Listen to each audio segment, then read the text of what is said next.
Now, I will tell you that I got some questions for the Monday Mailbag regarding conference tournaments. A lot of those I'll keep in reserve until either Friday's show or next week's shows as conference tournaments get underway. We'll talk about a lot of different things with conference tournaments. We try to cover all of them here on the show. I'm going to try to have previews written for all of them over at BangTheBook.com as well. I'll see if I can employ some of my writers to help me out with that. But we'll talk about things. I got some listener questions about this, like shooting backdrops, good over, good under venues for conference tournaments, money line rollovers for both the conference tournament and March Madness, over-under betting strategies for conference tournaments, especially with teams playing back-to-back days or back-to-back-to-back, or even, in some cases, playing 4 or 5 days in a row. So we will talk about all of those things as part of the conference tournament process. We'll start that here probably on Friday with Kyle, and then we'll do that a lot next week as we really get going into conference tournaments. So I just want to mention that off the top here because I did get some Monday Mailbag questions about that. Going to hold those in reserve until Friday and into next week. Over at BangTheBook.com, we are your one-stop shop for sports betting news and information. Lots of great work being done by our talented cast of writers over there. Please check out everything that we have to offer, including daily NHL picks from Parker Michaels, daily college basketball picks from Kyle Hunter, daily NBA stuff from Admir Algic and Alan Moody. Got great college basketball write-ups from Corey Pabst and Jonathan Willis. Lots of good things going on over there at the website. I'll have a golf preview for you here today, NASCAR previews in the middle of the week, and hoping to get back on our YouTube page with some videos here. I'll try to do one this afternoon and then get back to my Tuesday 3-pack, Wednesday weekend look ahead, Thursday 3-pack, my Friday Ivy League plays video. I should be able to get everything done here this week that I want to as I'm feeling better. Obviously, if, things do start to regress a little bit, may throw a wrench into that, but hopeful that the worst of the pneumonia is behind me. And in fact, I've got a listener question about pneumonia here for the Monday Mailbag. So with that, we'll go ahead and start the Monday Mailbag segment, I guess, after I remind you that this and every edition of Bang the Book Radio, presented by our friends over at DSI Sportsbook, BTB200 is that promo code, 100% deposit match bonus for the Sportsbook, 100% deposit match bonus for the live casino at BetDSI. It's only a game until you bet it. We start things off with that pneumonia question. This comes from Rich Lammons, our good buddy, BangTheBook.com contributor with our season win totals over the summer months for college football, asking me here on today's show, would you rather have pneumonia again or see Ohio State go 0-12? I can tell you this. I would not recommend pneumonia. 0 out of 5 stars. Sickest I've ever been, I think.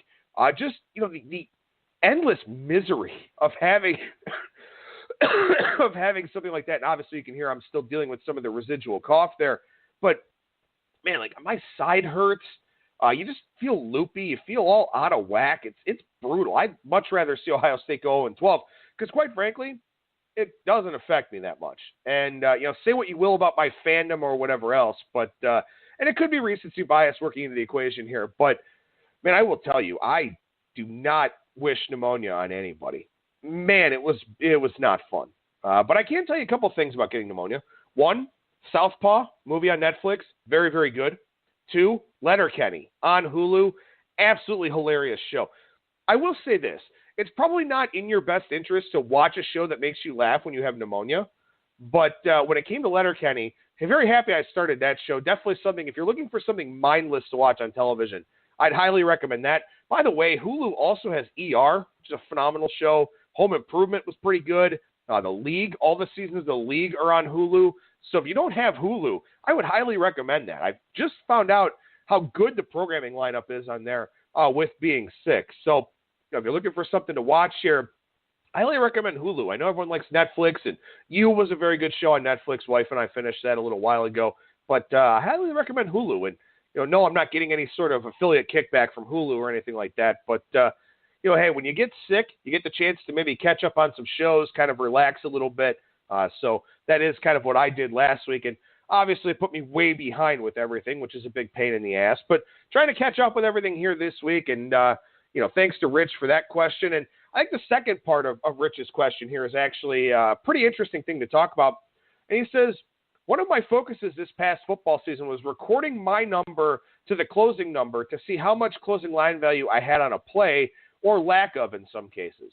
While this was extremely beneficial to me, I want to take this a step further and look at a way to quantify closing line value, because getting 2 points on the closing line is different when the closing line is 3 compared to something 14 or higher. And this is very, very important. I think this is a great point that Rich raises here, because we've talked about this on the show here before, that really your only indication of future success is beating the market, is getting closing line value, is being able to get something in front of a key number, get 2.5 when it closes 4, something like that.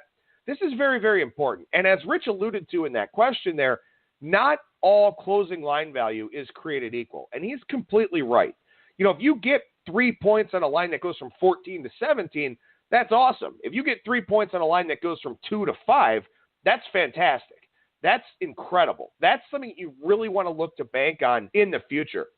Now, as far as quantifying closing line value, obviously you can look at it from a percentage standpoint. If you do know, if you're a modeler or something like that, and you calculate your predicted outcome or something, obviously you can see exactly how much that closing line value means to you. And a lot of modelers do that. Particularly, I've seen that a lot with the NHL and Major League Baseball in terms of quantifying, how much that line value actually matters to you. What I would look to do here is, spreads are correlated to the expected win percentage. If you've got a team that's a -3 favorite, they're expected to win that game straight up about 57.5% of the time or so. So that's one way you can look at it, is in terms of quantifying your closing line value that way. See what the spread to percentage or spread to money line converter looks like. We've got some of those betting tools over at BangTheBook.com. That would be the way that I would look to do it in terms of trying to quantify exactly what that edge means to you. And this is something that we do with the season win total write-ups over at BangTheBook.com, is that, I'll put together power ratings and then project out my lines. When I project out my lines, if you've got a team that's a 3-point favorite, as I mentioned, that accounts for 0.57 wins. So you can do it that way in terms of quantifying your closing line value as well, in the sense that, I had this number, -2, which that team's expected to win about 55% of the time or so, and the line closed 3.5 or 4. 4 I think is 61% of the time. So that's how you quantify your closing line value. That 1.5 or so gives you an extra 4% likelihood of that team winning the game straight up. Now, obviously, it doesn't mean anything from an ATS standpoint, but of that team winning the game straight up. You go from 14 to 17. A team in the 14-point range is a very heavy favorite to win the game anyway, maybe 95, 96%, something like that. I don't have the chart in front of me, actually. I wish I did as I'm launching into this discussion here. But, obviously, the likelihood of that team winning the game based on the spread, means a lot more with a low number than with a high number. So maybe that's a way you can look to quantify it. I'm not a big-time math modeler guy. I wish I was. I wish I thought in those types of terms. But, in terms of trying to quantify that line value, I think that is a starting point for you. And then obviously you can do some things with the spread as well. All right, good question here from @Tim Boeheim on Twitter. Excuse me. Once again, still dealing with this cough. But Tim asks, does bankroll management change based on sports? Are there higher variance sports where a unit is a smaller percentage of bankroll and vice versa? Now, this takes some time to do. But I've talked about this before on the shows here and on the Monday Mailbag segments as well, that being organized is one of the chief attributes a winning handicapper can have. You have to be organized because it allows you to be efficient with your time and also allows you to, quickly and painlessly look up the things that you need to look up. Whether that's, having a series of bookmarks, whether that's having an organized list of beat writers on Twitter, or whether it's just the way that you keep your records. It's very, very important. I think bankroll management does change based on sports because you're going to be stronger in certain sports than others. I think I'm a pretty decent MLB handicapper. I think I'm a pretty decent college football handicapper. My unit size, my percentage of my bankroll that I put in play is going to be bigger in those sports because I feel like I have more edges. I feel like that's a market where I can excel a little bit more. Now, if I make a play in the NBA or college basketball or the NHL, something like that, it's not going to be made with the same level of confidence. No matter how much I like a play, I know in my heart of hearts that, my two areas of strength are college football and Major League Baseball. So what you want to try to do here, and this is difficult to do obviously with the lump sum bankroll that's out there at the offshores or the brick and mortars in your apps or whatever else, but you want to try to keep meticulous records and allocate a certain percentage of your bankroll resources for each sport. Let's say at this time of the year where we've got college basketball, NHL, NBA, maybe you're dabbling in NASCAR, tennis, golf, soccer, whatever the case may be. Let's say you've got 7 markets in play. Let's say that you're handicapping all of those markets. Well, you've got 100% of your bankroll to spread across 7 different sports. So if college basketball is your thing, maybe 25% of your bankroll is on college basketball. Maybe 15% of your bankroll is on the NBA, another 15% on the NHL, and so on and so forth. Well, if you're adhering to a percentage of your bankroll as a unit size, and you've got 25% of your bankroll in college basketball, 15% of your bankroll in the NBA, that 3% unit size is going to be different from those two sports. Your 3% is going to be bigger in college basketball than it's going to be in the NBA.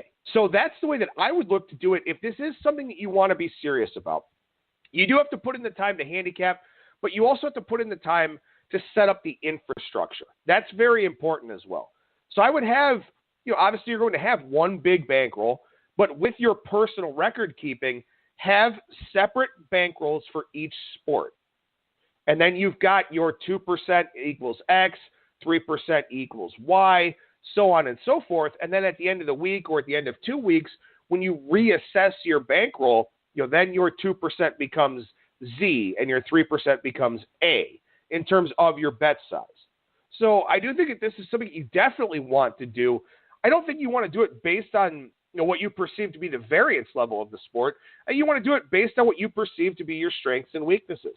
If you are somebody who makes spot plays in the NBA, maybe you're not as confident in the handicapping of the X's and O's or the analytics or something like that, but you'll make situational plays every now and then. Maybe you allocate 10 to 15% of your bankroll to that sport, and then your unit size is 3% of that bankroll size. So what you want to look to do there is maximize based on your strengths. So yes, I think bankroll management 100% changes based on the sport. It's based on the sports that you believe you have the strongest edges in, and then you bet accordingly with that. So it's a very, very good question. It's a very important thing to keep in mind. A lot of people will just flat bet across all sports.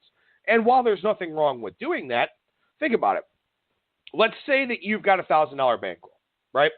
And let's say that you're betting, $15 a unit, something like that. Just throwing out a random number, okay? Well, if you're going to be 55% in college basketball and you're going to be 51% in the NBA, why is your bet size the same amount? Because all you're going to do is cut into those potential profits with the sport where you feel like you've got a bigger edge. So I would definitely, in your record keeping, try to make yourself aware that you should have different bankroll sizes for each sport and therefore different bet sizes for each sport as well. And another thing you can keep in mind here too, just to add another layer to this, is maybe you want a different bankroll based on the sports book. If you're in a sports book that has dime lines, you probably want more of your money there than if you've got a sports book with 15-cent or 20-cent lines. And what I mean by dime lines is that you'll have plus 115 and minus 125 as opposed to plus 110 and minus 125. You're going to get more equity for your money playing in a book with dime lines. So you'd want more of your bankroll in play there than you would at a place with 15-cent or 20-cent lines. But you still want to consider maybe having something at the 20-cent line book because that's a book that's probably going to cater to public players.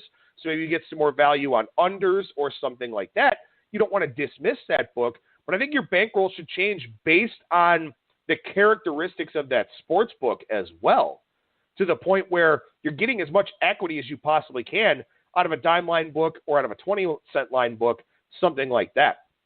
So these are all very important things, all part of the record-keeping and organizational process when it comes to handicapping.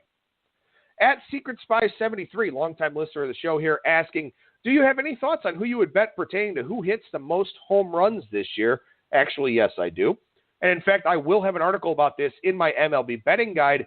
The guy I like right now, you can find him out there in the 35-1 range, is Rhys Hoskins of the Philadelphia Phillies. Rhys Hoskins last season, third in pull percentage, which is big because you're going to hit the majority of your home runs to the pull side. So I look for a guy that has a high pull percentage. Rhys Hoskins, 50% pull percentage last year. 51.7% fly ball percentage. Going to hit the ball in the air. That's a big help for me as well. You look at somebody like Christian Yelich last year, who hit, I think, 36 home runs, but he had one of the lowest launch angles in baseball and hit a lot of ground balls and line drives. You've got to hit some fly balls to hit some home runs. Hoskins, over half of his balls in play were fly balls. So high pull percentage, high fly ball percentage, and a young hitter who's developing a better feel for the strike zone. Rhys Hoskins is a guy I like to win the home run crown. I'll throw out a couple more names for you here as well. Alex Bregman in the 65-1 range. Now, you don't really think about Alex Bregman as a guy that hits a lot of home runs. Pull percentage, 48.4%, very good. Fly ball percentage, 43.4%. Getting up there, a lot more fly balls and line drives than ground balls, which I do like. And a guy that puts a ton of balls in play. One of the things that's really hard, somebody like a Joey Gallo. I liked Joey Gallo a lot last year. I like Joey Gallo again this year a little bit on the 18-1 range. Hits a ton of fly balls, barrels a lot of balls, one of the highest average exit velocities in baseball last year, but Gallo walks and strikes out a lot. So it limits the number of balls in play that he has. So it's a little bit tougher for him to hit 50 home runs because he's just not putting enough balls in play. So that's another factor here too, that, Hoskins doesn't walk or strike out as much as Gallo does, and Bregman doesn't strike out much at all. Bregman, about 25% of his plate appearances ending in a strikeout or walk. Joey Gallo was much, much higher than that. So that's something you have to keep in mind here with the home run king odds as well. But I like Rhys Hoskins. I like Alex Bregman. A couple of longer shots there. Obviously you can, you'll get guys like Aaron Judge. Aaron Judge is going to have a big year once again as well. I think Gallo, of the shorter prices, is the guy that I do still like. But I'll have a big write-up on this in my MLB betting guide, which I'm hoping to get out here sometime next week. Getting sick pushed me back a little bit with that. But I do like Rhys Hoskins as the home run champion here. He'd probably be my favorite play on the board.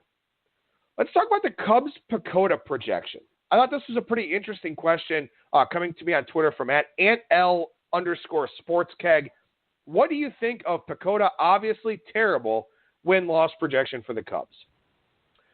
Now, for those that don't know, the PECOTA projection for the Cubs is 79-83. And the Cubs won 95 games last year. So obviously this is a significant drop-off for the Chicago Cubs. Now, I talked to you about PECOTA projections, I believe a couple of weeks ago, and then I tried to do it through my gravelly voice last week. There are a few things you need to understand about PECOTA. There are a few things you need to understand about Baseball Prospectus in general. Baseball Prospectus has a lot of great information. Really appreciate all the work that they've done. They've had a lot of guys that have gotten front office positions. They've had a lot of guys that have gone on to write some pretty landmark stuff in the baseball betting community. I also think that sometimes Baseball Prospectus tries too hard. PECOTA is one of those things. One of the reasons why the PECOTA projection is so bad for the Chicago Cubs is Wilson Contreras. And what PECOTA does is that it very heavily weighs defense in the equation. You can see this with the Indians' projection, with the Indians projected to win 96 games. One of the primary reasons why the Indians have such a high projection is because they're supposed to be very good defensively, and in particular, Roberto Perez behind the plate is supposed to be a top 5 defensive catcher in Major League Baseball. Now, Wilson Contreras is not. You've got a Cubs team here, and I just wrote this. I was just working on this preview last night, so this is very fresh in my mind. You've got a Cubs team where the vast majority of their pitching staff last season posted a lower ERA than FIP and or xFIP. And for the most part, it was both of those numbers. So you already have a Cubs team expected to regress in a pretty significant way on the pitching side. Most of their pitchers did outperform their advanced metrics last season, and in a general sense, you're going to look for negative regression from those guys. So the Cubs are projected by PECOTA to give up 99 more runs than they did last year. They're projected by depth charts to give up about 0.3 more runs per game this season than they did last season. That gives them about 690 runs allowed. Last year, I believe it was 655 is what they allowed last, 656, something like that. So all of the projection systems are expecting a decline from the Chicago Cubs pitching staff, which I agree with. I do think that they did overachieve last season. I would fully expect them to regress on the pitching side. The offense should still be pretty good. Now, all that being said, PECOTA factors defense very, very heavily into the equation. Wilson Contreras last season was the second worst pitch framer among catchers. So that's why you've got this really negative outlook from PECOTA for the Chicago Cubs. The expectation is that the Cubs give up a lot more runs. I do agree with that. I think they will give up a significant amount more in the run department, probably somewhere in the 50 to 60 range. I don't think it will be 100 like PECOTA says. But you've got a catcher who grades very poorly in the framing department. And what Baseball Prospectus has tried to do is push some of their advanced statistics, like DRA, deserved run average, and like their pitch framing data. It's something that they've kind of planted their flag in a little bit. And the Cubs have one of the worst pitch framers in Wilson Contreras. So this is exactly the reason why the Cubs are projected to fall off by so much. Now, will the Cubs go 79-83? No, I don't think so. Will the Cubs have a losing record? No, I don't think so. Will the Cubs go under 88.5 wins? I think the Cubs are probably an 84 to 86 win team. Maybe a little bit on the higher side, maybe in the 85, 86 range. But I would definitely look for them to go under the total of 88.5. Now, the thing is that this PECOTA projection has really dominated the headlines here for this team. And look, when you talk about the Cubs, it has not been a good offseason. You know, you had the racist Ricketts emails. You have the ongoing Addison Russell domestic assault. You know, Joe Maddon's not handling that well at all. And also, they didn't make any moves in the offseason that really stand out. And the Central is a very competitive division in the National League this year. You know, the Brewers were one game away from the World Series. The Cardinals look better. The Pirates are actually the team that I really like a lot there. And there's a lot of steam for the Reds as well. So the Cubs are in a very tough division. And they didn't do much this offseason to inspire confidence. Maybe they rally around this PECOTA projection, which is what they're trying to do. But this is the reason for the PECOTA projection, just to answer the question here, that Wilson Contreras is a bad pitch framer and the pitching staff is in line for a lot of regression. You know, the offense is basically on par with last season. And you could argue that the merits of that as well, because they did underachieve from a slugging percentage standpoint. But I think the projection is bad. The idea behind the projection makes sense. I do think the Cubs regress. I do think the Cubs fall back into the pack in the NL Central. I do think they finish behind the Brewers and the Cardinals. But, you know, I don't think that they wind up being 4 games under 500, as PECOTA suggests. Got a question from Brian here via email. Could you address how much you think Robert Kraft paid for his hand job? Good question. He didn't pay enough. I know that, because if you're worth $7 billion or whatever he's actually worth, how do you get caught getting rub and tugs in a GD strip mall? I mean, you have money to get whatever you want. Whatever kind of woman you want, wherever you want it. I don't get it. I don't understand how you can be one of the richest men and get caught in a massage parlor. So I don't know how much Robert Kraft paid for his hand jibber, but I know it wasn't enough. Dude, come on, man. I mean, seriously. You know, there's a guy on that list who's like 25 years old. Okay, fine. I get it. Whatever. You know, maybe you just, whatever. But I don't know how Robert Kraft can get caught up in that. I have no clue. So whatever he paid for that HJ, definitely not enough. Or even a BJ, whatever it was not enough. So Brian, thank you for the question via email here. One more question I want to touch on quickly, and I'll also get Kyle Hunter's thoughts on this as well since he's on the line here. This comes from Steven via email. Love this question. Wish I had a little more time for it. We'll talk about it more next week. Says, had a question regarding the concept of value when placing wagers. Let's say you take the favorite -4, which then inflates to -8. I've heard professional bettors say they've captured, quote, value when that happens. But the only way to capture it is to then do something about it, right? For example, try to hedge it, try to get a middle, something like that. Stephen continues to say, Sitting there at -4 when the market is now -8, good for you. Your likelihood of winning the bet has gone up. So if this was the stock market, you'd take some winnings and actually capture the value. So does this concept apply in wagering if you don't then hedge? So, Stephen, to your question, which I think is a very good one, you get value in the sense that you expect your bet to win at a higher rate than it was previously going to. So, yes, there is that. Can you hedge it? Can you try to middle it? Of course you can. Obviously, it depends on the sport. If you're -4 to -8, well, in college basketball, how many key numbers are you capturing? In football, you're capturing 6 and 7. So, yeah, you could definitely look to middle that. In college basketball, do you want to middle that? Or do you want to just take the value that you feel like you have? So it is a pretty interesting question. And I do know of people that, are trying to middle that, trying to hedge that a little bit more, trying to maximize their value on it. You are still getting value in the sense that you're getting a good side with 4 points of closing line value. As I mentioned at the top of the Monday Mailbag here, the best indicator we have of future success is closing line value. So you are getting value in that respect, in the sense that you're doing what you're supposed to do as a handicapper. In terms of middling it or hedging it, yeah, you'd like to try and maximize the value, but also you don't want to take a winner off the table. So you've got value. The question is, do you want to try to extract more value or run the risk of taking your value away? That's the big question. So this is why I think exchanges are going to be the future, and I've talked about this with Kyle before. I think exchanges are going to be the future here because it's easier for you at that point to extract value. You can't buy -4 and sell it, at -8 and get value like that. It's not like trading in that regard. But what you can do is middle or be happy with the value that you have, be happy with your projection of that team, your perceived value of that team, and then use that to your advantage. So I think it's a very good question. I think it's a very interesting question. We'll talk more about it with Kyle Hunter here in a second. But thank you to everybody here for the Monday Mailbag questions. Again, at Skating Tripods on Twitter or Adam at BangTheBook.com to send those over to me on a weekly basis.